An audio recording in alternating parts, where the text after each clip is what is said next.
روزہ رکھیں گے اور جھوٹ بھی بولیں گے, روزہ رکھیں گے اور گالی بھی دیں گے, اور بدقسمتی سے ہمارے ہاں مذاق میں بھی گالیاں دی جاتی ہیں. گالی جو گالی ہے, چاہے ہنس کر دیجیے یا مذاق میں دیجیے, چاہے جیسے دیجیے, ہے کہ نہیں ہے؟ اللہ کے رسول صلی اللہ علیہ وسلم کا فرمان ہے, من لم يدع قول الزور والعمل به فليس لله حاجة ان يدع طعامه وشرابه. جو جھوٹ بولنا, بیکار کی بات بکنا, جھوٹ بولنا اور جھوٹ کے مطابق عمل کرنا نہ چھوڑے, اللہ تعالیٰ کو اس کے بھوکے رہنے کی ضرورت نہیں ہے. تو یہ تو پہلا واجب ادب ہے جس کو سامنے رکھنا چاہیے. دوسری چیزیں یہ ہیں کہ فرض نماز ہے, اس کو ضرور پڑھنا چاہیے, چھوڑنا نہیں چاہیے. اور جو بھائی آخرت کے طالب ہوں وہ چاہتے ہیں کہ اللہ تعالیٰ ان کے تمام پچھلے گناہوں کو معاف کر دے. میں ابھی پچھلے ہفتے جو ہے, یا بلکہ پرسوں ہی, شیخ ابن عثیمین رحمہ اللہ کا ایک فتویٰ پڑھ رہا تھا کہ ان سے سوال کیا گیا. سوال یہ کیا گیا, ایک انسان سوال کرتا ہے کہ حضرت میں نماز نہیں پڑھتا, لیکن جب رمضان المبارک کا مہینہ آتا ہے تو بڑے اہتمام سے روزہ رکھتا ہوں, بڑے اہتمام سے روزہ. اس طریقے سے ہمارے ہاں بہت سے بھائی ہیں نماز نہیں پڑھیں گے اور روزہ رکھیں گے, ہے کہ نہیں ہے؟ لوگوں کو روزہ بھی افطار کروائیں گے. اس لیے انہیں متربع کرنے کے لیے فتویٰ میں بتا رہا ہوں آپ لوگوں کو. تو شیخ سے ایک آدمی سوال کرتا ہے کہ میں نماز تو نہیں پڑھتا, البتہ رمضان المبارک کا مہینہ جب آتا ہے تو بڑے اہتمام سے روزہ رکھتا ہوں, اور میں یہ چاہتا ہوں کہ اللہ تعالی ہمارے سارے پچھلے گناہوں کو معاف کر دے. کیوں؟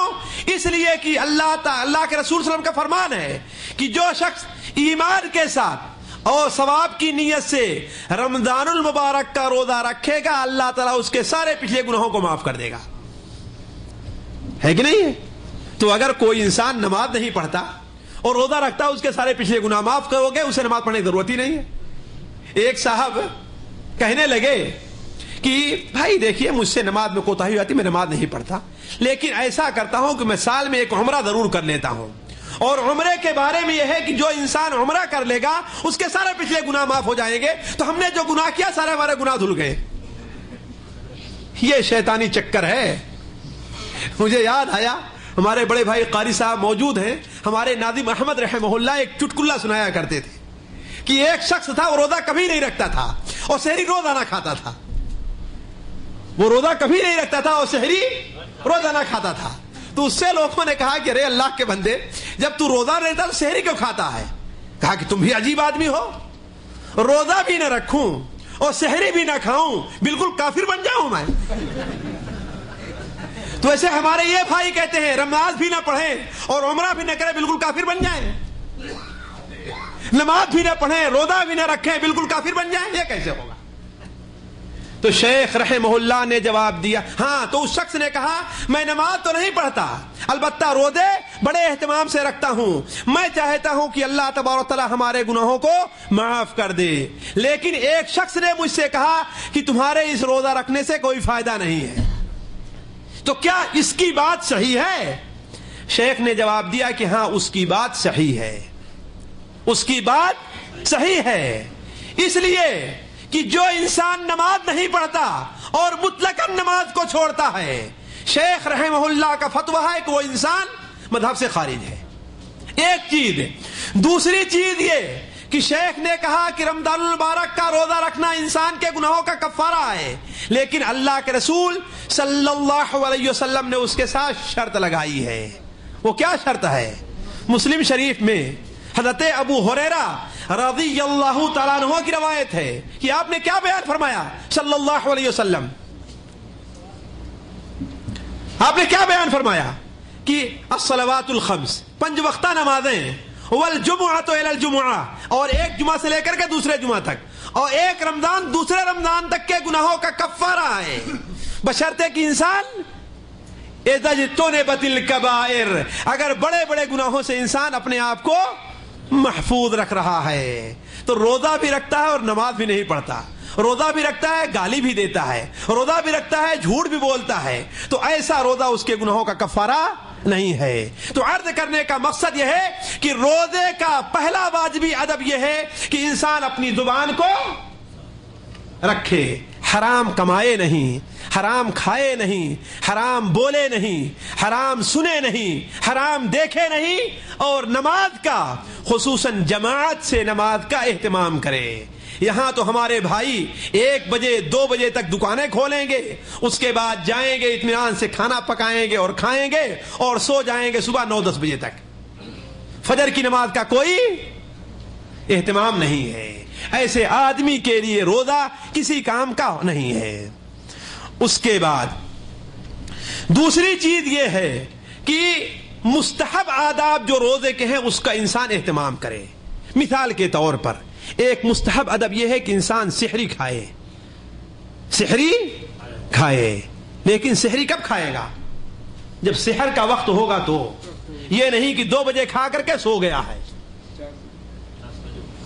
اور 10 بجے اٹھا ہے، نہیں۔ اللہ کے رسول صلی اللہ علیہ وسلم نے سحری کھانے کا حکم دیا ہے، لیکن حضرت عائشہ رضی اللہ تعالی عنہا سے پوچھا گیا کہ 2 اللہ کے رسول کے صحابی ہیں، ایک سحری کھانے میں دیر کرتا ہے اور ایک جلدی کرتا ہے، کون سا زیادہ بہتر ہے؟ کہا جو سحری کھانے میں دیر کرتا ہے۔ اللہ کے رسول صلی اللہ علیہ وسلم کے سحری کھانے میں اور فجر کی اذان میں صرف 50 آیت کے پڑھنے کا فاصلہ رہا کرتا تھا۔ سحری دیر میں کھانے کا یہ مطلب نہیں ہے کہ ادھر اذان ہو رہی اور سحری کھائے جا رہا ہے۔ ہمارے بہت سے بھائی یہی کہتے ہیں ابھی تو اذان شروع کیا ہے نا، ابھی تو اذان شروع کیا ہے۔ نہیں، اذان جیسے ہو جائے اگر منہ کے اندر کوئی لقمہ اسے بھی تھوک دینا چاہیے، اس لیے کہ یہاں پر عمومی طور پر اذان کب دیتے ہیں؟ جب سحری کا وقت، جب فجر کا وقت ہو جاتا ہے تو، اور جب فجر کا وقت جیسے ہو گیا اب انسان کے لیے کھانا کھانا اب روزے دار کے لیے حرام ہو گیا۔ تو سحری میں دیر کرنے کا یہ مطلب نہیں ہے کہ انسان اذان ہوتی رہے اور کھاتا رہے، نہیں، اس کا مطلب فجر کا وقت ہونے سے 5 منٹ 10 منٹ 8 منٹ پہلے اپنا کھانا بند کر دے۔ اسی طریقے سے افطاری کے اندر جلدی کرنا چاہیے۔ افطاری کا وقت ہو جائے، یہاں تو جلدی ہوتی ہی رہتی ہے، یہاں تو جلدی رہتی ہی ہے کہ ہاتھ کیا رہتا ہے؟ کھانے کے اوپر رہتا ہے، اور سنتے رہتے ہیں۔ اگر مؤذن نے جیسے اللہ اکبر کہا تو اذان کے جواب دینے کی فکر نہیں رہتی ہے، منہ میں لقمہ ڈالنے کی فکر رہتی ہے۔ اور اگر کوئی مؤذن بھولے سے جلدی اذان دے دیا تو اس کی بھی پرواہ نہیں کرتے، کہتے بھائی اذان دے دیا چلو کھا لو۔ تو افطاری میں جلدی کرنے کا یہ مطلب نہیں ہے، یعنی سورج ڈوبنے کا جیسے یقین ہو جائے فوراً افطار کر لینا چاہیے، دیر نہیں کرنا چاہیے۔ تیسری چیز یہ ہے کہ روزے کی حالت میں ذکر، اذکار اور قرآن مجید کی تلاوت کے اندر مشغول رہنا چاہیے۔ دکان پر بیٹھے ہیں، روڈ کے اوپر کام کر رہے ہیں، بلڈنگ لائن کا کام ہے، کہیں پر ہیں، سبحان اللہ واللہ اکبر واللہ ولا الہ الا اللہ والحمدللہ کا ورد ضرور کرتے رہیں، ہے کہ نہیں ہے؟ اس لیے کہ اگر زبان کو آپ مشغول نہیں رکھیں گے تو وہ کسی دوسری چیز کے اندر مشغول ہوگی۔ آپ ایک چیز کو آزما لیجئے، مثال تو آپ کے گھر میں بچے ہیں، اگر بچوں کو آپ کسی کام میں مشغول نہیں کرتے ہیں تو وہ آپ کو مشغول کریں گے، پھر آپس میں لڑیں گے، جھگڑا کریں گے، توڑ پھوڑ مچائیں گے، یہی سب کریں گے۔ اور اگر آپ انہیں پڑھنے کے اندر ادھر ادھر مشغول کیجئے تو آپ آرام سے رہیں گے۔ اسی طریقے سے اگر آپ کو اپنی زبان کو اللہ کے ذکر میں مشغول رکھتے ہیں تو آپ کی زبان آپ کو دوسری چیزوں میں مشغول نہیں کرے گی، نہ گالیاں سنوائے گی آپ کو، نہ اور گانا سنوائے، کوئی چیز نہیں ہے۔ تو انسان روزے کی حالت میں اللہ تعالیٰ کا ذکر اور قرآن مجید کی تلاوت کا کثرت سے ورد کرے۔ یہ کوئی ضروری نہیں ہے کہ ذکر کرنے کے لیے انسان مسجد ہی کے اندر بیٹھا ہو، جہاں کہیں بھی ہے وہاں پر اللہ تعالیٰ کا ذکر کرتا رہے۔